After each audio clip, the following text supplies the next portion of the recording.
जय हिंद दोस्तों। JSON study centre में आप लोगों को एक बार फिर से स्वागत है।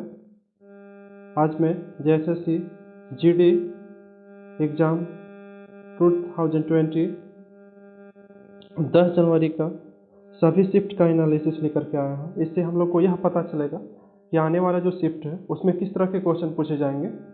हम उसी तरह के क्वेश्चन को तैयारी करके जाएंगे, है ना।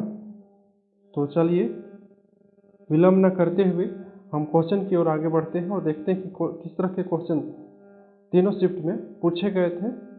एकाध दो क्वेश्चन छूट गए होंगे, लेकिन हमने सभी क्वेश्चन को कवर करने का कोशिश किए हैं। तो विलम्ब न करते हुए चलते हैं। पूछा गया था श्रीलंका की राजधानी कहाँ है।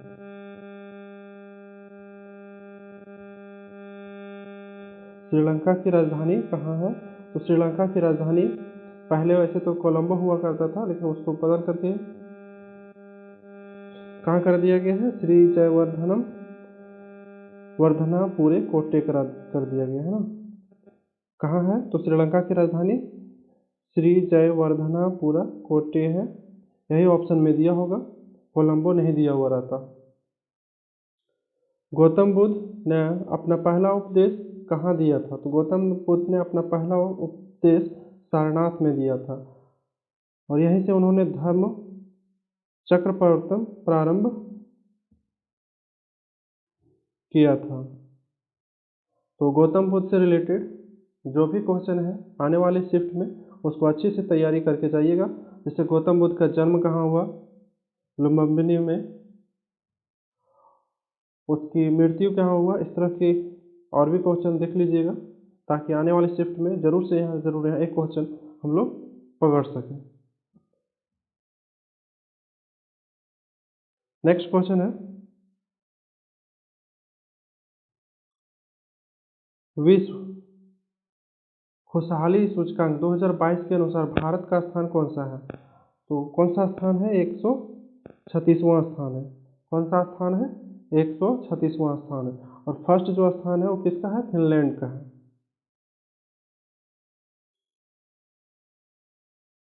ह्यूमन इंडेक्स को भी देख लेंगे, और भी बार जो इंडेक्स है उसको हम लोग अगर यहाँ से देख लेते हैं तो यहाँ से एक नए क्वेश्चन जरूर हमें देखने को मिल सकता है।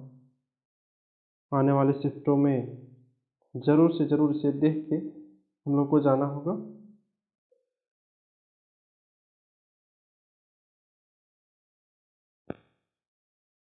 नेपाल का राष्ट्रीय खेल क्या है? नेपाल का राष्ट्रीय खेल वॉलीबॉल है। तो भारत के पड़ोसी देश, ये जो पूछा गया कहाँ से पूछा गया है? भारत और उसके पड़ोसी देश। यहाँ से प्रत्येक बार एसएससी का यह फेवरेट टॉपिक और यहाँ से प्रत्येक बार क्वेश्चन पूछा जाता है। तो हम लोग भारत के पड़ोसी देश को अच्छी तरह से कवर कर लेंगे। वहाँ का राष्ट्रीय खेल क्या है, राष्ट्रीय प्रतीक क्या है, ये सभी को हम लोग अच्छी तरह से कर लेते हैं। तो ज़रूर आने वाले शिफ्ट में हम लोग यहाँ से एक क्वेश्चन हम लोगों को ज़रूर मिलेगा। देखिए, आईपीएल से भी क्वेश्चन पूछा जा रहा है कि आईपीएल 2022 का विजेता कौन है। तो आईपीएल 2022 का जो विजेता है कौन है? गुजरात टाइटंस है। और आर्टिकल से तो क्वेश्चन जो हमारा कॉन्स्टिट्यूशन है, हमारे जो संविधान है, उसके आर्टिकल से क्वेश्चन तो पूछे जाते हैं। तो उसको जरूर देख के जाना है। आकस्मिक निधि किस आर्टिकल में है? तो आकस्मिक निधि संविधान के अनुच्छेद 267 के अनुसार संसद की एक निधि स्थापित करने की शक्ति दी गई। इस निधि को भारत की आकस्मिक निधि कहा जाता है। नेक्स्ट देखते हैं, पानीपत का तीसरा युद्ध कब और किसके बीच हुआ था? अगर हमें पानीपत का अगर यहाँ तीसरा युद्ध पूछा गया है तो आने वाले शिफ्टों में हो सकता है पहला और दूसरा पूछ लिया जाए, तो उसको भी हम लोग अच्छा से कवर कर लेना होगा, ताकि आने वाले शिफ्ट में ज़रूर से ज़रूर यहाँ हम लोग को देखने का क्वेश्चन ज़रूर मिलेगा। तो पानीपत का तीसरी लड़ाई 1761 में अफगान आक्रमणकारी अहमद शाह अब्दाली और पुणे के सदाशिवराव भाऊ पेशवा के तहत मराठों के बीच लड़ा गया था। यह लड़ाई अहमद शाह अब्दाली ने सदाशिवराव भाऊ को हराकर जीत लिया था। तो पानीपत का तीनों युद्ध को हम लोग यहाँ से देख लेंगे। एनालिसिस से ये पता चलता है कि आने वाला जो शिफ्ट है उसमें किस तरह का क्वेश्चन पूछा जाएगा।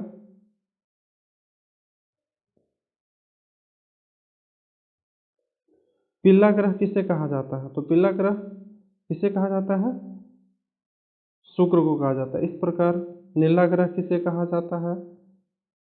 लाल ग्रह किसे कहा जाता है? लाल ग्रह कौन सा ग्रह को कहा जाता है? मंगल ग्रह को, है ना। तो पीला ग्रह, लाल ग्रह, सबसे चमकीला ग्रह, इन सभी को हम लोग अच्छा से कवर कर लेंगे। इसे अच्छा से कवर करके ही जाना है, जिसका आने वाले शिफ्ट में एग्जाम है। तो पलामू वन्यजीव अभ्यारण्य कहाँ पर स्थित है? तो झारखंड के पलामू जिले में स्थित है। हरिहर और बुक्का किस वंश से संबंधित है? यह 1336 में संगम राजवंश से संबंधित है। दो भाई थे, कौन कौन? हरिहर राय और बुक्का राय।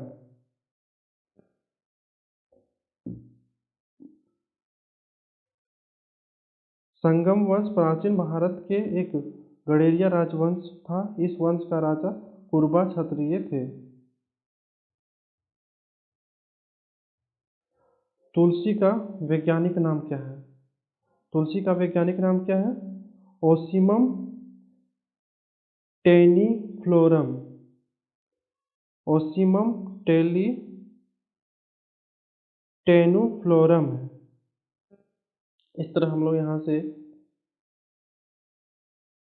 जो राष्ट्रीय प्रतीक है उसके साइंटिफिक नेम देख लेते हैं। तो वहाँ से भी हम लोग को जरूर एक क्वेश्चन देखने को मिल सकता है। भारत में नेशनल बॉटेनिकल रिसर्च इंस्टीट्यूट कहाँ स्थित है? तो यह कहाँ स्थित है? लखनऊ में स्थित है।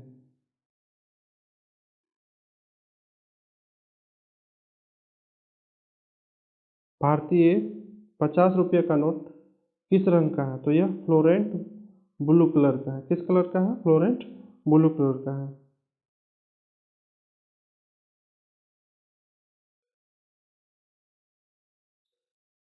कृष्णन अय्यर किससे संबंधित है? मतलब ये कौन व्यक्ति थे? तो कौन थे?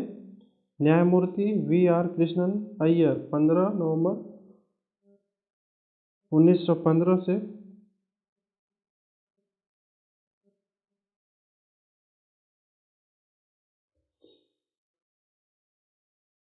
हाँ, कुछ गलत दिया गया है। तो यह किससे संबंधित है? यह कौन थे?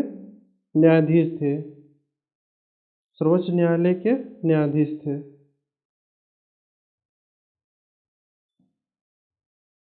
आर्टिकल 17 किससे संबंधित है? आर्टिकल 17 छुआछूत के अंत, अस्पृश्यता का अंत किससे संबंधित है? अस्पृश्यता के अंत से संबंधित है।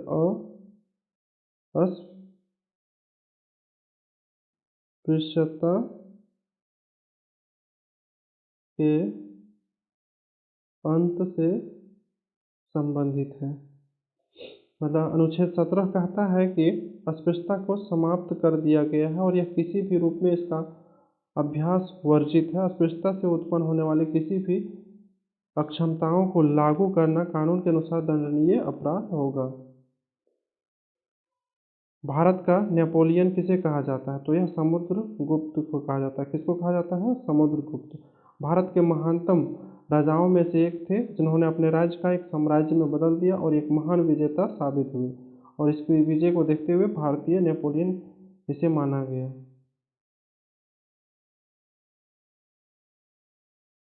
दिल्ली के उपराज्यपाल कौन है? यहाँ अगर आज के शिफ्ट में अगर दिल्ली के उपराज्यपाल के बारे में पूछ लिया गया है तो इस तरह हम लोग जो केंद्र शासित प्रदेश, जो केंद्र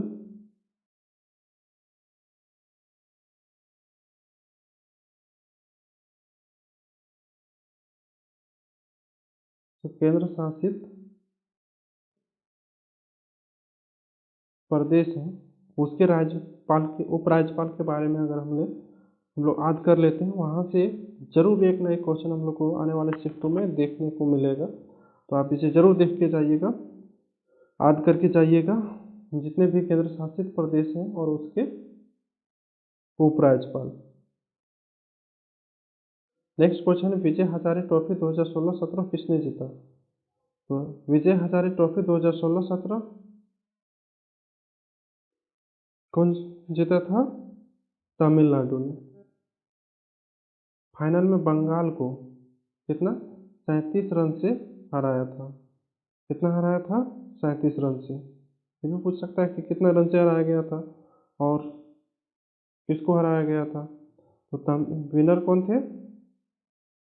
कौन सा टीम था? तमिलनाडु था। और जो लूजर टीम था वो कौन था? पश्चिम बंगाल। कितना रनों से हारा था? तो 37 रनों से। प्रधानमंत्री आवास योजना का लक्ष्य कब तक है?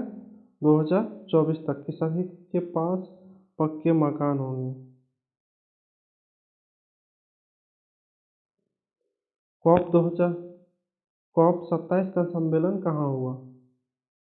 UNFCCC यानी जलवायु परिवर्तन पर संयुक्त राष्ट्र फ्रेमवर्क अभियान कॉप 27 का सम्मेलन 7 से 18 नवंबर 2022 के मध्य मिस्र के कहाँ हुआ था? मिस्र के शर्म अल शेख में संपन्न हुआ। PMGY का विस्तारित रूप क्या है? तो यहाँ से हम लोग को यही समझ में आ रहा है कि जितना भी प्रधानमंत्री द्वारा लॉन्च किए गए योजना है उसका हम लोग फुल फॉर्म अगर याद कर लेते हैं तो यहाँ से भी हमें एक क्वेश्चन जरूर को आने वाले एग्जाम में, आने वाले शिफ्ट में देखने को मिलेगा। तो उसे भी याद करके जरूर जाना है। जैसे PMGY का आज पूछ लिया गया है, कल PMGDGKY का पूछ लिया जाएगा, और भी बहुत सारा है जिससे पूछ लिया जाएगा। तो उसे जितना भी योजना है उसको अच्छी तरह से देख करके जाना है, याद करके। तो प्रधानमंत्री ग्रामोदय योजना कौन सा योजना है? प्रधानमंत्री ग्रामोदय योजना। और इसका उद्देश्य क्या है? ग्रामीण क्षेत्रों में लोगों के जीवन की गुणवत्ता को सुधार करना। यह है कैलाशनाथ मंदिर। कैलाशनाथ मंदिर का निर्माण किसने करवाया था? तो एलोरा का जो कैलाशनाथ मंदिर है महाराष्ट्र के औरंगाबाद जिले में स्थित है, जिसे राष्ट्रकूट शासक कृष्ण देव प्रथम ने कराया था। कौन कराए थे? कृष्णदेव प्रथम ने बनाया था। फीफा वर्ल्ड कप के विजेता कौन है? तो अर्जेंटीना ने फीफा वर्ल्ड कप 2022 के फाइनल मैच में फ्रांस को हराकर खिताब जीत लिया। किसको हराया गया? फ्रांस को। और जीता कौन था? विजेता कौन? अर्जेंटीना।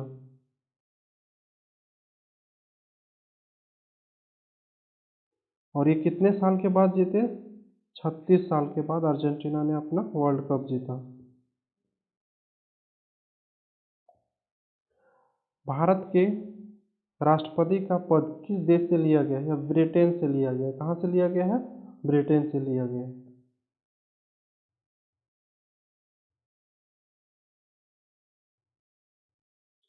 H2SO4 का नाम क्या है? तो सल्फ्यूरिक एसिड है। इसका नाम साधारण नाम क्या है?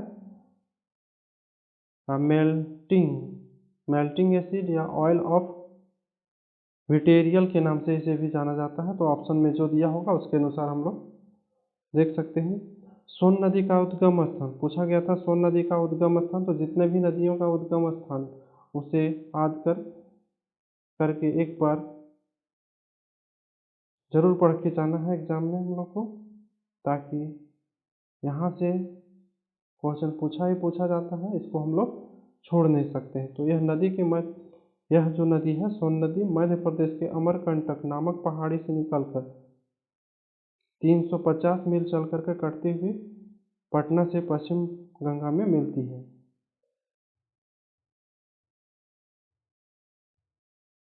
2000 के भारतीय नोट में किसका चित्र अंकित है? तो चंद्रयान का चित्र अंकित है।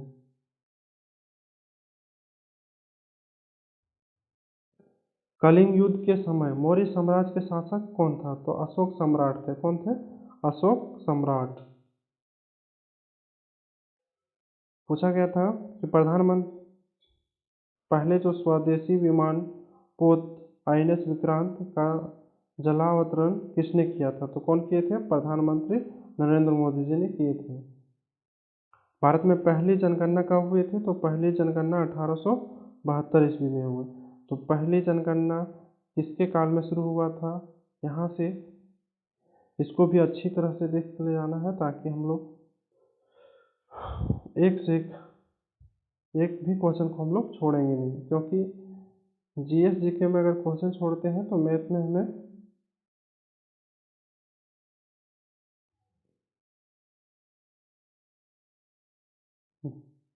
तो GS GK के एक भी क्वेश्चन हमें नहीं छोड़ना है।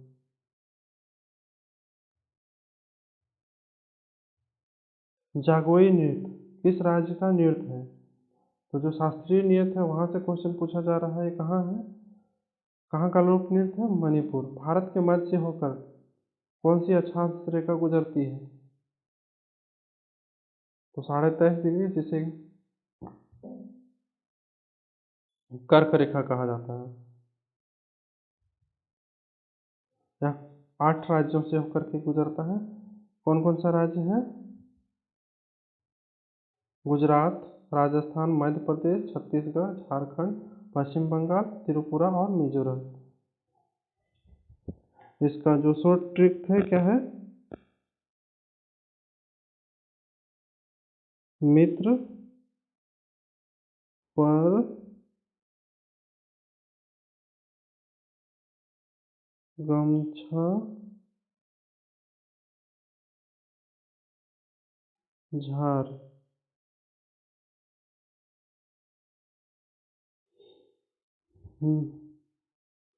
मी से मिजोरम, त्र से त्रिपुरा, प से पश्चिम बंगाल, र से राजस्थान, ग से गुजरात, म से मध्य प्रदेश, छ से छत्तीसगढ़ और झा से झारखंड। 8 राज्य से होकर के कर्क रेखा गुजरती है। तो इस तरह हमने जो जो क्वेश्चन हमें मिले उसका एनालिसिस किए। इस आधार पर हमें आने वाले जो शिफ्ट है उसका तैयारी करके जाना है। ठीक है, इसको अच्छी तरह से कवर कर लीजिएगा ताकि एग्ज़ाम में हमें कोई भी परेशानियां हो नहीं। जैसे कि जब हम लोग एग्जाम में बैठते हैं तो अगर जो क्वेश्चन हमें आज रहता है उस क्वेश्चन को अगर स्क्रीन पर मिलता है तो हम लोग को बहुत खुशी होती है। और मैथ और रीजनिंग के क्वेश्चन भी अच्छे से बनते हैं। जय हिंद, जय भारत।